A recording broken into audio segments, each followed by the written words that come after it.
Hello student, बाबा Indradev college में school कला गाजीपुर के यूट्यूब चैनल पर आप सभी का स्वागत है। डीएलएड सेकेंड सेमेस्टर, विषय है गणित, प्रकरण है महत्तम समापवर्तक। अगले वीडियो में हमने लघुत्तम समापवर्तक के बारे में अध्ययन कराया। आज का प्रकरण हम लेकर आए हैं महत्तम समापवर्तक। अपवर्तक किसे कहते हैं? इसका अर्थ होता है विभाजक, अर्थात जिन संख्याओं से कोई संख्या पूरी पूरी विभाजित हो जाती है उन संख्याओं को उस संख्या का अपवर्तक करते हैं। जैसे में 12 ले लीजिए। उदाहरण में 12 जो है ये 1 से विभाजित होगा, 2 से भी विभाजित होगा, 3 से विभाजित होगा, 4 से विभाजित होगा, 6 से और स्वयं एक 12 से विभाजित होगा। समापवर्तक, समापवर्तक किसे कहते हैं? ऐसे अपवर्तक जो दी हुई संख्याओं के अपवर्तक में सम्मिलित हो समापवर्तक कहलाते हैं।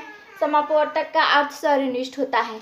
भिन्न भिन्न अंक लेते हैं और वह जिन जिन संख्याओं से विभाजित होता है अगर कोई भी अंक उसमें से अपवर्तक सम्मिलित हो वही समापवर्तक कहलाते हैं। जैसे 8 और 12 ले लीजिए। उदाहरण में 8 जो है ये 1 से विभाजित होगा, 2 से विभाजित होगा, 4 से विभाजित होगा और स्वयं एक 8 से विभाजित होगा। और 12 जो है ये 1 से, 2 से, 3 से, 4 से, 6 से और स्वयं एक 12 से विभाजित होगा।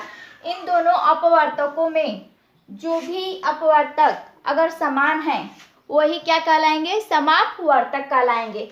1 ले लीजिए, 2 ले लीजिए, 4, 3 इसमें है नहीं है, केवल नीचे 12 वाले में है। 8 जो है नीचे वाले में नहीं है, तो इसके समापवर्तक क्या होंगे? समापवर्तक 1, 2 और 4 यही आपके समापवर्तक कहलाएंगे। आगे है आपका महत्तम समापवर्तक। महत्तम समापवर्तक किसे कहते हैं? उस बड़ी से बड़ी संख्या को जो प्रत्येक संख्या को पूर्णतः विभाजित कर दे, दी हुई संख्या का महत्तम समापवर्तक कहलाता है। जैसे समापवर्तक निकाले हैं उसी तरह महत्तम समापवर्तक। महत्तम समापवर्तक में बड़ी से बड़ी संख्या और लघुत्तम समापवर्तक में हम छोटी से छोटी संख्या लेते हैं। चलिए महत्तम समापवर्तक ज्ञात करने की विधियां। महत्तम समापवर्तक ज्ञात करने की निम्न 2 विधियां हैं। एक गुणनखंड विधि, दूसरी है भाग विधि। जिस तरह से लघुत्तम समापवर्तक निकालने की 2 विधियां थी उसी तरह महत्तम समापवर्तक निकालने की 2 विधियां हैं, गुणनखंड विधि और भाग विधि। चलिए अब हम आप लोगों को गुणनखंड विधि से महत्तम समापवर्तक निकालने बता रहे हैं।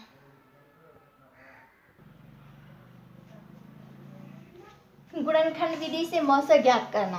गुणनखंड विधि से मौसा ज्ञात करने के लिए सबसे पहले इस विधि के अंतर्गत सर्वप्रथम दी हुई संख्याओं को अभाज्य गुणनखंड के रूप में ज्ञात कर लेते हैं और वे संख्याएं जो सभी संख्याओं के गुणनखंडों में समान होती हैं यानी उभयनिष्ठ होती हैं वही उस संख्याओं का क्या कहलाता है? मौसा कहलाता है। चलिए उदाहरण में ले रहे हैं 24, 40 और 64 का हमें मौसा ज्ञात करना है। तो हम 24, 40 और 64 का पहले गुणनखंड ज्ञात करेंगे।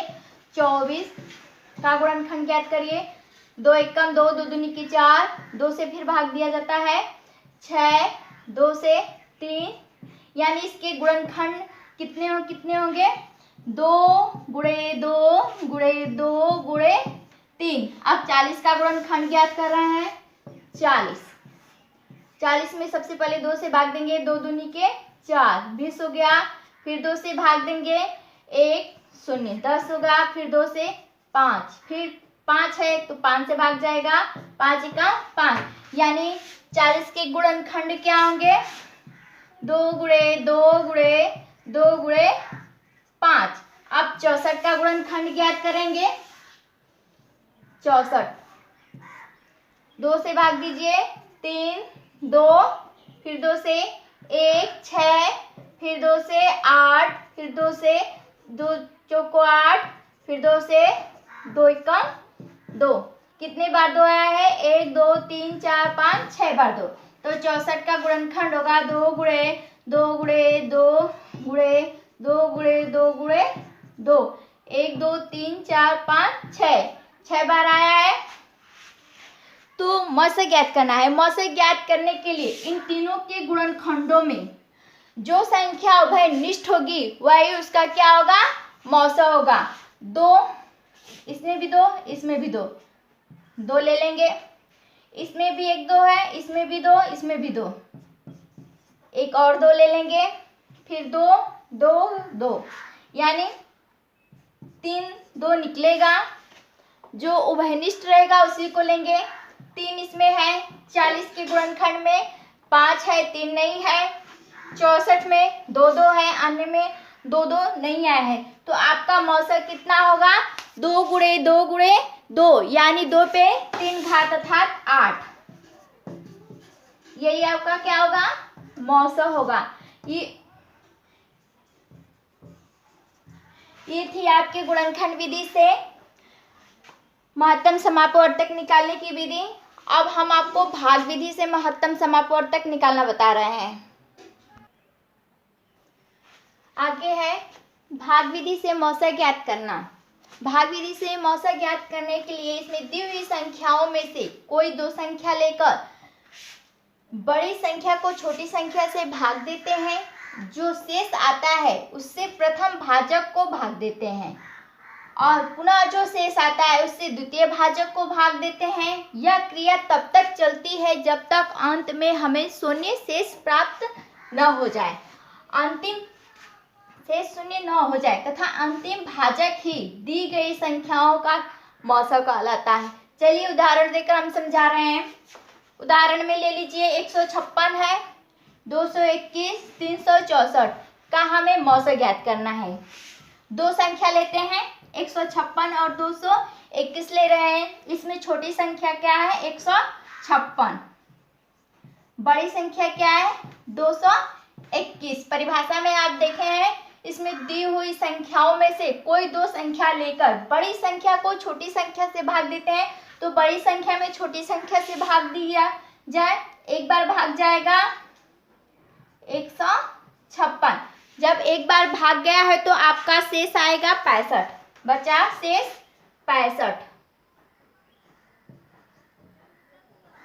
माइनस करेंगे तो आपका शेष बचा 65। अब पुनः 65 से इस 156 में भाग देंगे। कितनी बार जाएगा, 2 बार। 5 दूनी 10, 6 दूनी 12, 12 एक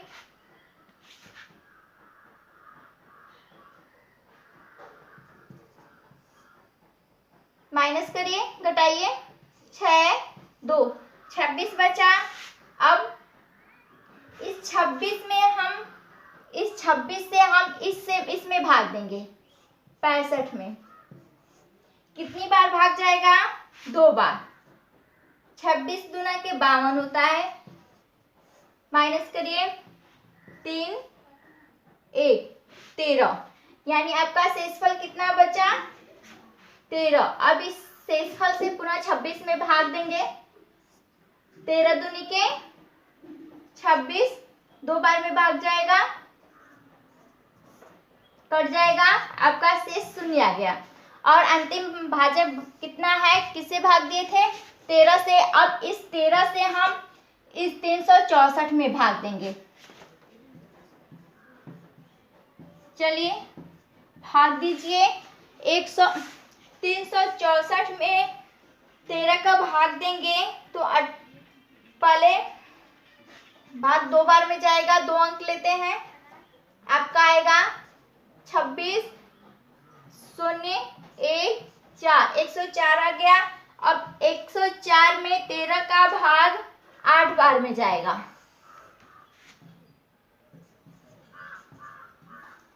आपका अंतिम भाजक कितना था, 13, यानी जो अंतिम, अब परिभाषा में देखिए, उससे प्रथम भाजक को भाग देते हैं, पुनः जो शेष आता है उससे द्वितीय भाजक को भाग देते हैं। द्वितीय इस भाजक को 364 को 13 से जो शेष अंतिम भाजक था इससे भाग दिए हैं और आपका पूरा कट गया है।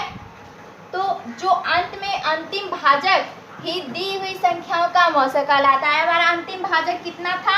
13 था, अर्थात हमारा मौसक कितना होगा? 13।